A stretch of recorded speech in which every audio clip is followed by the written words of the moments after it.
আহমেদু নসল্লা রাসুল করিম আম্মা বাদ। সম্মানিত দর্শকবৃন্দু, আসসালামু আলাইকুম রহমতুল্লাহি বারাকাতু।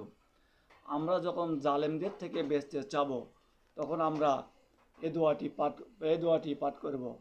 এ দোয়াটি হলো মুসনাদে আহমদে উল্লেখ রয়েছে। আল্লাহুম্মা ইন্না নাজআলুকা ফি নুহুরিহিম ওয়া নাউযু বিকা মিন শুহুরিহিম।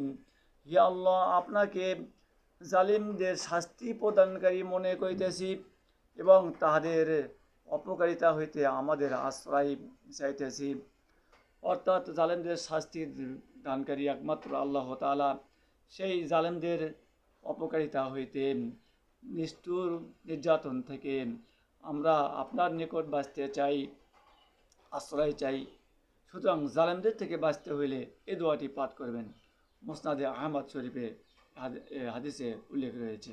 সুতরাং আমরা জালেমদের হাত থেকে বাঁচতে হলে, জালেম সরকারের হাত থেকে বাঁচতে হলে এই দোয়াগুলি আমরা পাঠ করব ইনশাআল্লাহ।